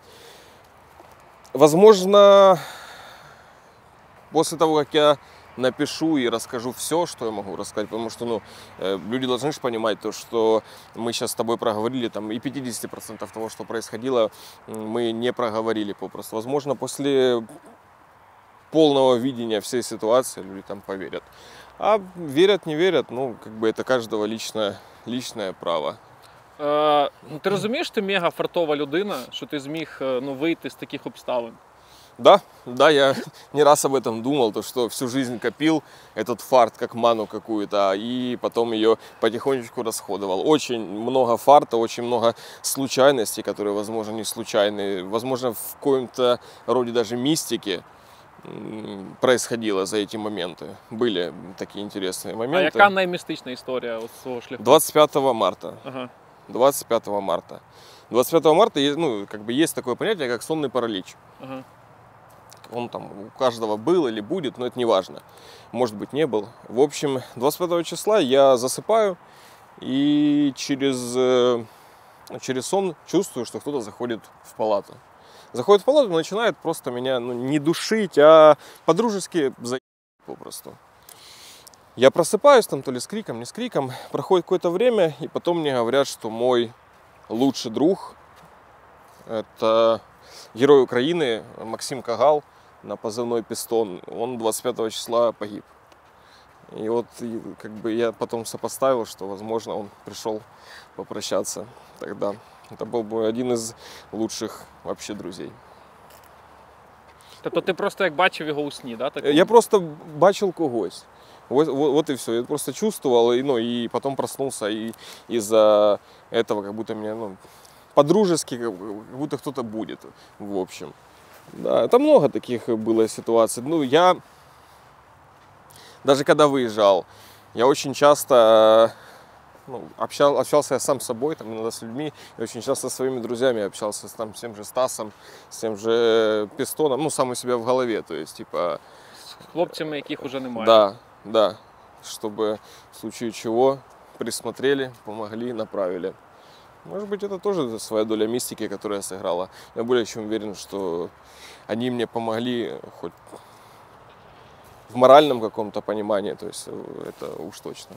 Ти боявся взагалі смерті в той момент, чи вже було все одно? Моментами, да, но там наступали моменты, когда мне было вообще все равно. Мне, ну, как бы... Возможно, ее отчасти не боялся, потому что я с ней смирился, вот и все. Ну, то есть у меня было четкое ощущение, что оно будет 100%, оно будет, это просто вопрос времени. Я, как говорю, просто говорящий труп. возможно, это стало легче после этого как-то. Когда ты об этом не думаешь, когда ты смирился, оно у тебя не забивает уже, лишние мысли в голову не лезут. Зараз ти вже дуже хочеш жити? А вже ж, это ж моментно, это все в моментах было, то есть это просто период жизни, тогда я думал стосовно цього, именно таким образом. Сейчас я анализирую это, ну, конечно, я так не думаю. Ти розповідав про те, що коли росіяни заходили, ти старався з ними говорити говором, да, як з Донецька, Да, як понимаю. росіянин, і як це працює? Да потому что я с Донецка, ну, это получалось. Я перестал шокать, начал А можеш штокать. трошки з нами поговорити? Да не, ну, хватит. Так на русском говорю, а так еще в коллаборанта запишут. Не вариант. Не, на самом деле, да, я специально контролировал свою речь, я потише говорил, не таким даже голосом говорил. У меня мимика лица, я пытался ее, даже мимику лица изменить, чтобы выглядеть максимально не вызывающе, чтобы никто не заподозрил, что я могу быть каким-то военным и так далее. Я специально общался, одно время ходил с военными, там, с ДНРовцами, с русскими. Там, грубо говоря, едешь по отделению, там видишь их, специально общаешься, там какие-то овощные вопросы задаешь для того, чтобы... Овощные вопросы? Да, ну, коли закінчиться війна. Ну, то есть, те вопросы, на которые, в принципе, всех военных, они задалбывают, и ты не можешь на них... Война закончится тогда, когда вы все возьмете в руки оружие и сделаете все для этого. То есть, ну, вот самые стандартные такие вопросы я задавал, специально с ними общался для того, чтобы еще прошел мандраж, как раз-таки мандраж перед врагами. Ну, то есть, как бы... На спокойнее, как ты уже с ними общаешься, день, второй, третий, в следующий раз, когда ты встретишь его на улице, тебе уже будет все равно, ты можешь дальше, в случае чего, заговорить человека. И тобто адаптація, що ти з никак, росіянином да, спілкуєшся, да? тебя никак не выдаст там твоя банальная мимика или глаза. І це працює? Ну, я думаю, что да. Раз здесь, думаю, что да. А ну кілька ще овочних питань закинь, цікаво просто. О, перечень, хорошо. Так, естественно, про Америку. Ну, с Америка это оно. Там, почему Америка хохлов поддерживает? Типа, зачем она им дает? Мы же братья, вы понимаете? Да, мы понимаем. Да, они там все промыты этим Биденом и так далее. То есть, ну, вот это самые стандартные с пропаганды, даже беря там какие-то там вопросы с русской пропаганды, задаешь им эти вопросы военным. И они спокойно с тобой общаются, под копирочку все рассказали, такой, да, блин, так оно и есть, реально. Ми бачимо, що ти сам вже ходиш, Да. Тобто здоров'я покращилось, і я навіть чув від тебе, що ти вже проходив ВЛК. Да, Ти очередной думаєш раз, про те, щоб повернутися в стрій? очередной раз, да, прохожу ВЛК, к сожалению, он меня пока что не отпускает там по определенным моментам, потому что, как вышел, организм сказал мне, о, ты возле больницы, давай, иди лечись, повылазило абсолютно все те месяцы, которые я провел там, сколько я там пробыл, 9, по-моему, месяцев, ну и все те годы, в которые я прослужил в армии, в військовой структуре. Прохожу ВЛК, да, война не закончена, слишком много мы отдали, чтобы сходить с этого пути. Слишком много друзей, и не только, мы потеряли. В твоєму житті був цей момент, коли ти пішов з Азова, працював просто простою людиною. Чи ти часто собі ставив питання, будучи от в окупації, що якби я там залишився десь в Польщі, да, то я б тут би не був і моє життя було б набагато простішим? Ни разу. Я очень часто думал, если бы я попал в такую ситуацию, если попал бы, то прошел бы еще раз. Я ни о чем вообще не жалею, ни капельки, ни о чем, ни об одном решении своем жизненном. И я бы не смог бы остаться попросту в Польше. Если бы 24 февраля я был бы в Польше, я так бы поступил, как очень много, там, не знаю, 100% практически моих знакомых, я бы вернулся бы сюда. Ни разу не задумывался о том, что я поступил как-то. Ну, это часть меня. Это все, это часть всех наших. Надо за это стоять до конца. Друзі, і як вам історія Ігоря Бо? Можливо, колись її екранізують і знімуть цілий серіал. Матеріалу там вистачає. Ну а ми давайте зараз поділимося враженнями в коментарях. І ще, якщо ви й далі хочете отримувати якісний контент про наших героїв, то підтримайте наш проєкт підпискою та вподобайкою. Це важливо для нашого розвитку. Коти чи собаки? Сейчас собаки. Що змінилось? Да, собака появилась. Якщо твою історію колись екранізують, як назвав би цей фільм? Очень сложный вопрос. На самом деле я хотел бы предложить зрителям назвать в комментариях название этого фильма. Який фільм може хоча б трошки описати те, що з тобою сталося? Именно в моей ситуации, наверное, я не могу назвать такого фильма, но есть такой фильм «Дорога» называется. Ага. Он может очень хорошо описать состояние и там поступки тех людей, которые меня окружали. Прям. Що ти слухав, дивився чи читав у час окупації? Я всегда хотел прочитать цикл книг Стивена Кинга «Темная башня». Я там наконец-то прочитал эти 7 книг. То есть Кинга читал и все, что под руку попросту попадалось. «Властелин колец», там какую-то художественную литературу. Ну, надо было как-то картать время, поэтому абсолютно все, что под руку попадалось. Що перше сказав дружині при зустрічі, коли вийшов на вільну Україну? По-моему, не плачь, что наподобие этого. Привет, не плачь, я здесь, все нормально. Найбільша жесть, яку ти їв під час окупації? Там много чего было. Я помню, это было, ну, не жесть, но это был как деликатес. Мне попался в юшке глаза рыбы. Ой, это самые вкусные глаза рыбы были в моей жизни. Я их вот так вот, короче, я даже не рассказывать. Ну, может быть, это жесть, может, не жесть, но для меня это был деликатес тогда, потому что, ну, с водой и глаза рыбы кайф. Найчастіша думка, яка у тебе проскакувала от під час війни? Думка ебать до конца. Коли відчув найбільший страх? Когда осознал то, что все говорят, что я умер, а моя жена на 5-м месяце уже беременности. Яка у тебе асоціація з містом Маріуполь? Это часть меня, это мой дом, второй дом, а может уже и первый. То есть это та часть меня, которая будет уже на всю жизнь. Ми повернемось туди? Естественно. За чим сумував найбільше? Яких речей не вистачало, будучи в окупованому Маріуполі, і потім поруч з ним? Окружение, свое окружение. Это, да, когда ты один и привык находиться в кругу своей семьи, друзей, семьи, это практически одно и то же оно. Що найбільше хотів би змінити в житті? Ничего. Ничего, все так, как оно должно быть. Каждое действие, которое я делал, оно так, как должно быть, и я ни о чем не жалею. Що будеш робити після перемоги? После победы будет очень много работы по восстановлению всего этого. Буду принимать активное участие, дабы помочь подолати наслідки цього всього. Дякую дуже. Дякую.